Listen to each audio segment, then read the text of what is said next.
This year when COVID hit and everything was locked down, I started to think about like, how can I create something out of nothing? Like I've done it before, I can do it again.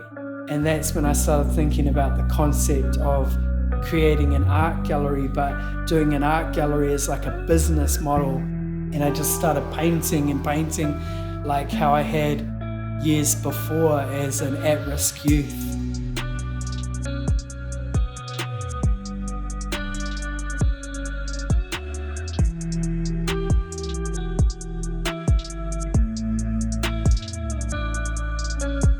Hey, what's up? My name is Yahoo, otherwise known as MC Choir Boy, and also known as Zion1. I'm an artist, a musician, and author. I wear many hats, and today we're at the Monterey Movie Theatre in Upper Hutt. And for the next month or so, I've presented this art gallery, which is called the Changing Faces Art Gallery. And today I'd just like to share a little bit about my story leading up to this point, from the street to the gallery.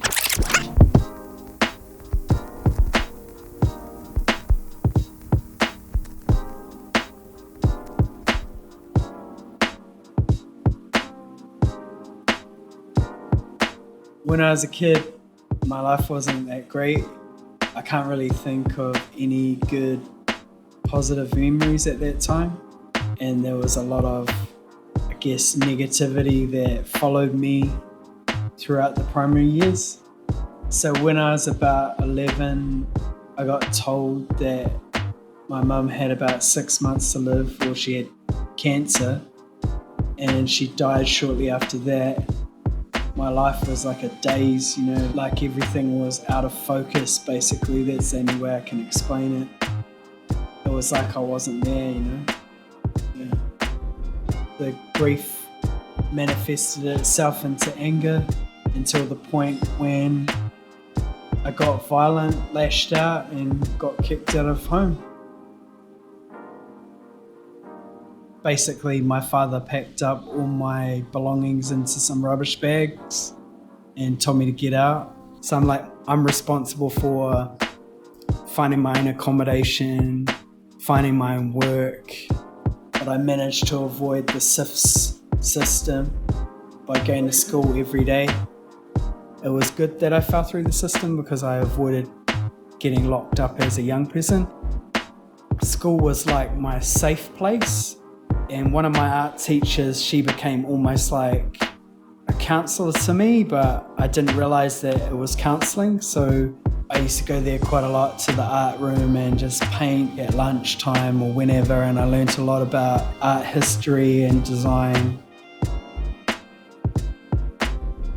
I moved from place to place. I was couch surfing and just staying at random people's houses. I moved about 52 times in 1 year.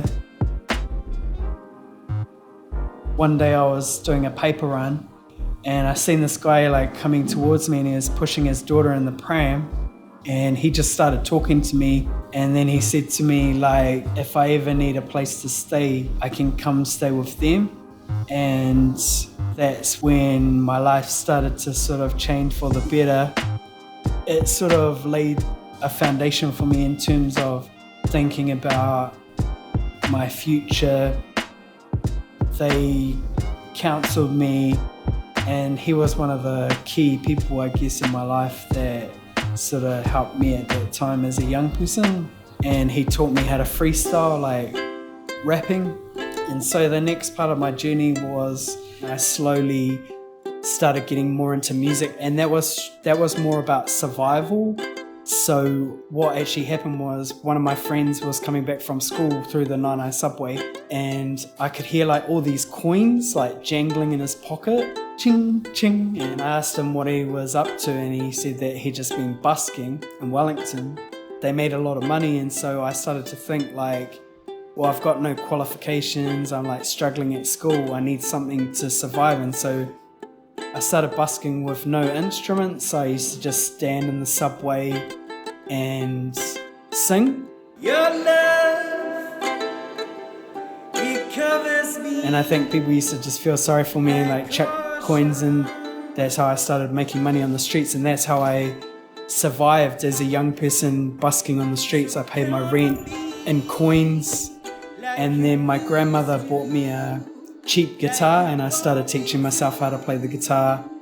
And then it just built from there, where I get invited to go to studios and started recording professionally. And then I got accepted into a touring band. We actually went to the audition as a joke to make fun of what was going on. But then I got the call back. And so from there, like, I left like the hood and ended up touring the North Island, the South Island, Singapore, Malaysia, Sydney, Brisbane, and just did music every day for about a year. Came back, and then I was at a place in my life where things were coming together, and then one of my friends rang me up and said, "Hey, I reckon you should become a youth worker. You'll be a good youth worker." And I was like, nah. But then they sort of keep pushing with me, so I ended up applying for this job, and I got it after about 3 times. The third time, they were so desperate looking for mental health workers that they just hired me with no qualifications. And I got thrown in the deep end. Basically, I was working with the worst of the worst, youth offenders in lockup, or with them 8 hours, 12 hours a day in a cell, or in isolation, and you get to hear their stories, and I could relate to them like on so many levels because of the experiences that I'd had in my own life. Some of their stories were like, I thought about it and I was like, man, my life was good compared to these guys, And then after I spent quite a lot of time working in youth work and mental health, over a decade all up, I decided towards the end of it that maybe now was the right time to get back into study. So I got back into study by enrolling at a university, and the good thing about the university was that it was in Te Reo Māori and in English. So at the same time I was learning Te Reo Māori and tikanga and things like that, and I was also learning about writing and how to write stories and how to do research. And that's when I started to write my series of books, stories of New Zealanders, like different teenagers similar to myself, the stories of these young people that their stories will never get told. I made the stories like really graphic and really sort of hardcore, so that if no one had experienced those things, they could read about those things and be like, oh, this is the real New Zealand, And I wrote about 5 books, and then I put them together in one book called The Street Is My Marae. That's when I realized, like, I want to do something different with my life. I want to try something new. So I went back to what I knew years before, which was busking.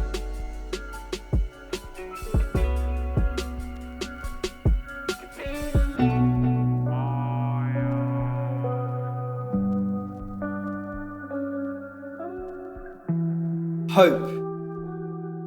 Look at the untapped potential of a young person. Find their strengths, what they enjoy, what they are good at. Art, music, dance, rock climbing, sport. Once they discover this, you can use their natural talents to formulate goals. If they don't have any, their goal could be to find some. Deep down, one must not lose sight of the light in the darkness. This hope has kept me for years. I knew my purpose or calling from a young age. I knew I wanted to help people, but at the time I didn't know how. It took a few teachers that showed a step to the right door.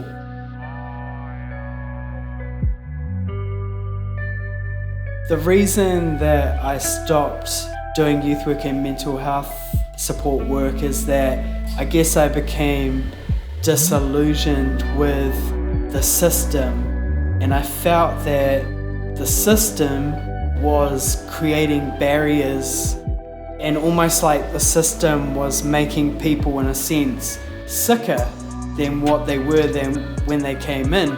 And I started to put together this idea about mental health and social work and how can we do things differently, how can we be innovative. It's about encouraging people in their strengths and what they're good at, whether it's like art, music, design, writing, whatever it is, like taking their skill and turning it into something, next level in that. And then this year when COVID hit and everything was locked down, I started to think about like, how can I create something out of nothing? I've done it before, I can do it again.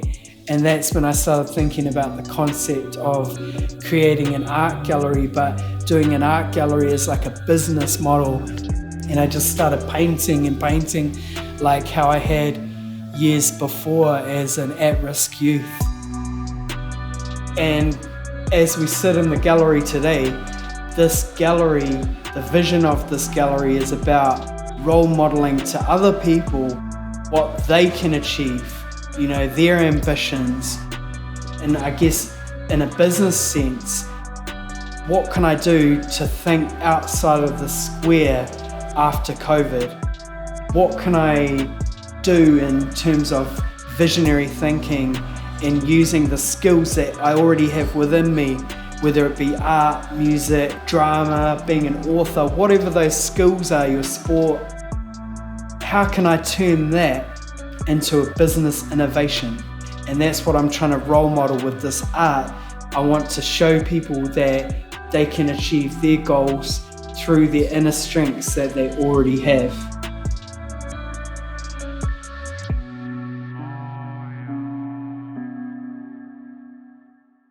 Your love, it covers me like ocean, and your kiss, it covers me like ocean, and your smile, it covers me like ocean.